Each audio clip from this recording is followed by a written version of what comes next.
Good morning student. आज हम आपकी कक्षा का हिंदी व्याकरण का पाठ 14 क्रियात्मक पे बनाएंगे।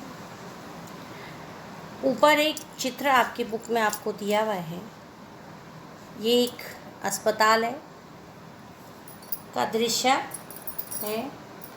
चित्र में प्रत्येक व्यक्ति क्रियाशील है, यानी कि कुछ ना कुछ कोई काम कर रहा है। सभी कुछ ना कुछ कर रहे हैं। बीमार व्यक्ति को लेटाया गया है। परिचारिकाएं यानी कि जो नर्स हैं वो क्या कर रही हैं, इलाज में सहायता कर रही हैं और सहायता के लिए इधर उधर भाग भी रही हैं।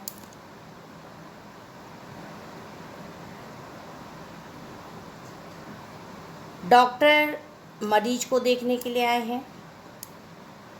परिवार के लोग दुखी बैठे हैं और ईश्वर से प्रार्थना कर रहे हैं।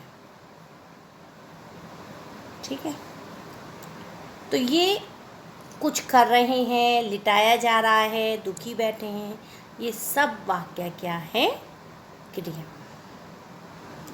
इन सभी वाक्य में जो ये कुछ कर रहे हैं, लिटाया गया है, ये सब शब्द आपके क्रिया में आते हैं।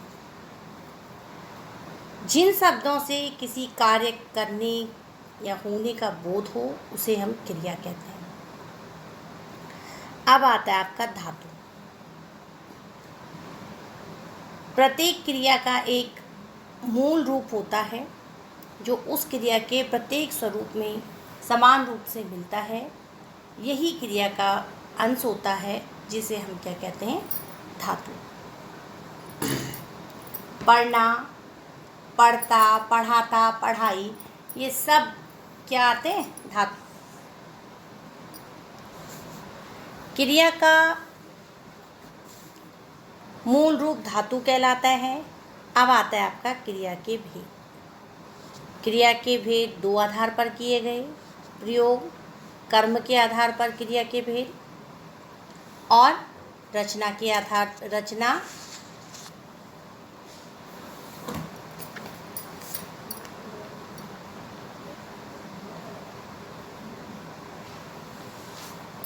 की दृष्टि से,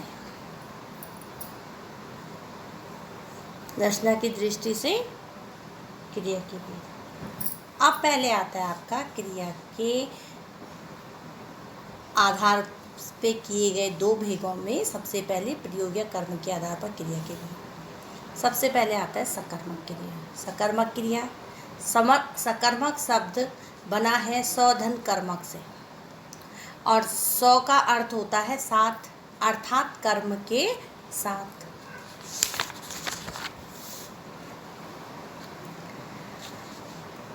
यदि हम एक उदाहरण देते हैं आपको कि माँ फल काट रही है, इसमें फल माँ क्या काट रही है, उत्तर होगा फल। तो फल आपका क्या आएगा,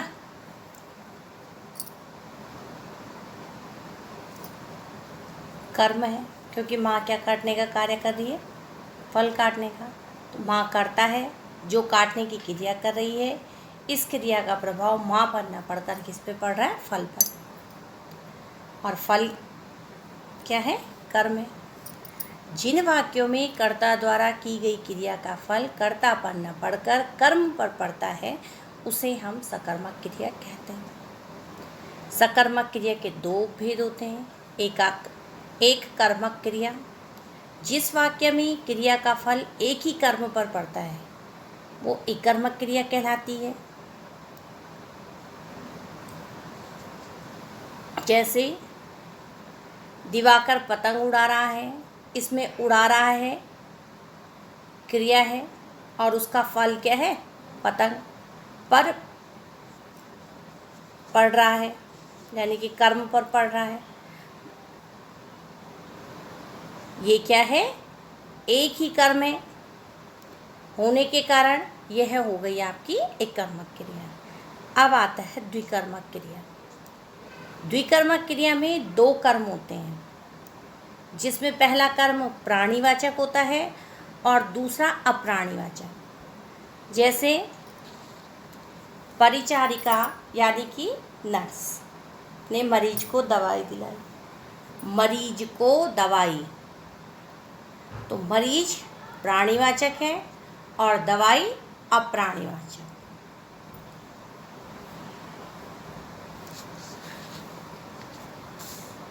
और प्रश्न बनेगा कि परिचारिका ने किसको क्या पिलाई, तो परिचारिका ने मरीज को दवाई पिलाई। उसके बाद आता है आपका अकर्मक क्रिया। अकर्मक क्रिया वाक्य में हो रही क्रिया का फल किसी कर्म पर न पड़कर यदि सीधे कर्ता पर ही पड़ता है तो वहाँ अकर्मक क्रिया होती है। जैसे बच्चा तैर रहा है, आज बहुत बरसात हुई। इन दोनों वाक्यों में कर्म नहीं है, सीधा प्रभाव किस पे पड़ा, बच्चे पे। ठीक, तो सर्वप्रथम अगर हम पहले तो प्रश्न कर देंगे, अगर प्रश्न करना भी चाहे तो अर्थपूर्ण प्रश्न का निर्माण ही नहीं होता। प्रश्न निर्माण हो भी जाए तो उत्तर नहीं मिलता। यहाँ पर कर्म ना होने के कारण अकर्मक क्रिया है, क्योंकि यहाँ पर कर्म नहीं किया जा रहा है, कर्ता पर ही बल दिया गया। जब क्रिया का प्रभाव किसी अन्य पर न पड़कर सीधे कर्ता पर पड़े तो अकर्मक क्रिया होती है। अकर्मक क्रियाएं हैं हंसना, रोना, उठना, बैठना, उड़ना, आना जाना आदि।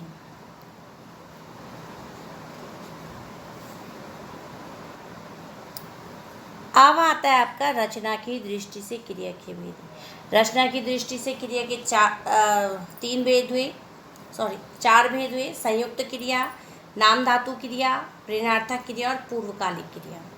सबसे पहले आता है आपका संयुक्त क्रिया।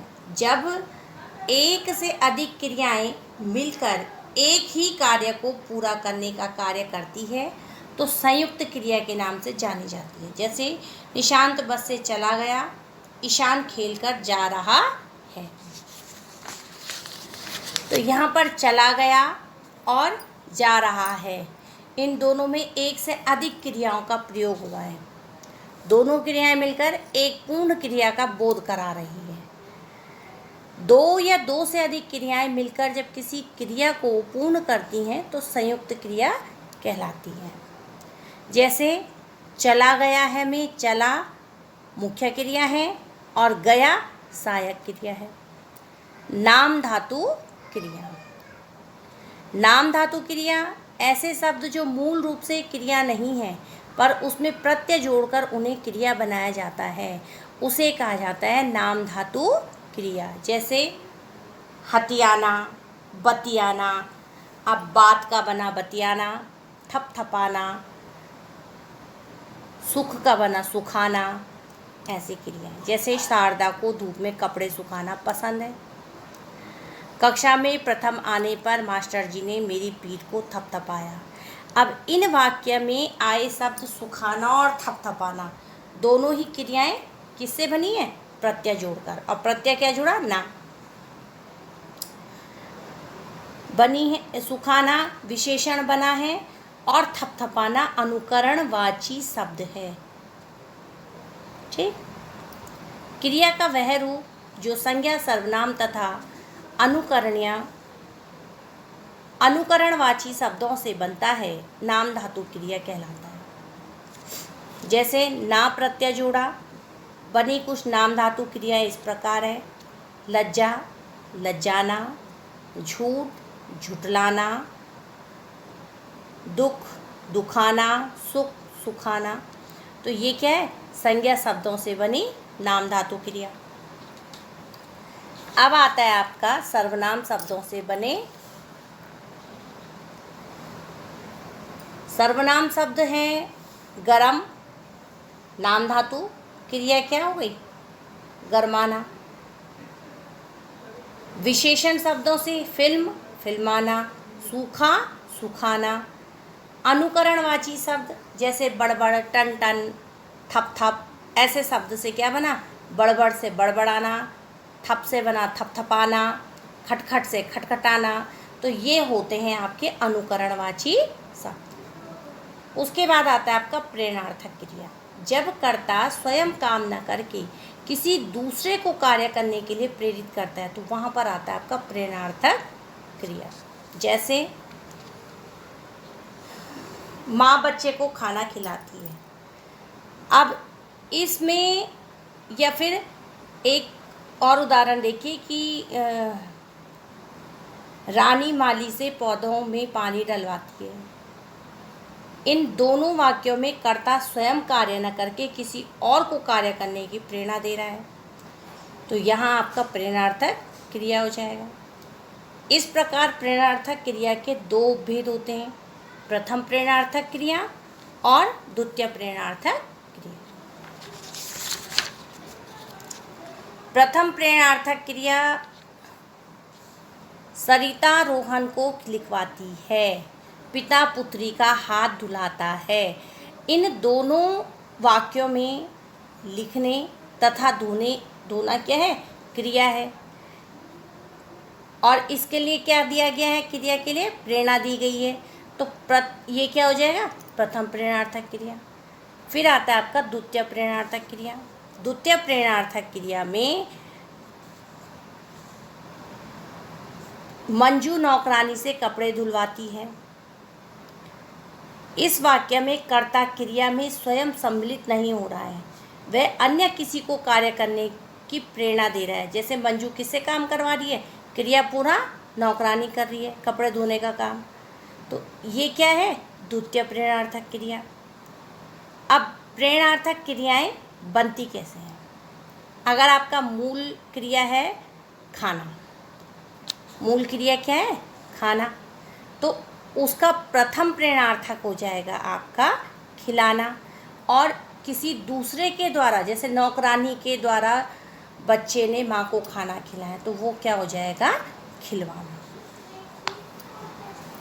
उसके बाद आता है आपका पूर्वकालिक क्रिया। जब वाक्य में दो क्रियाएं रही हों और दूसरी क्रिया के पूरा होने से पहले जो क्रिया पहले आई हो वह पूरी की जाए, तो यही पहले पूरी होने वाली क्रिया पूर्वकालिक क्रिया कहलाएगी।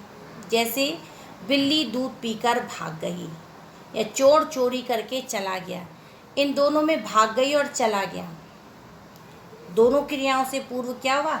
पीकर और चोरी करके। तो ये क्रियाएं प्रयोग की गई हैं। ये दोनों क्रियाएं पहले पूरी होती हैं, बाद में दूसरी, इसलिए ये पूर्वकालिक क्रियाएं हैं। अब पहले क्रिया क्या हुई? पीने की, दूसरी भी भागने की, तो ये क्या है? पूर्वकालिक क्रिया।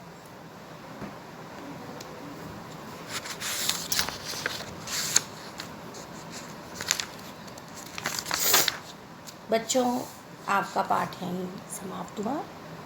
धन्यवाद।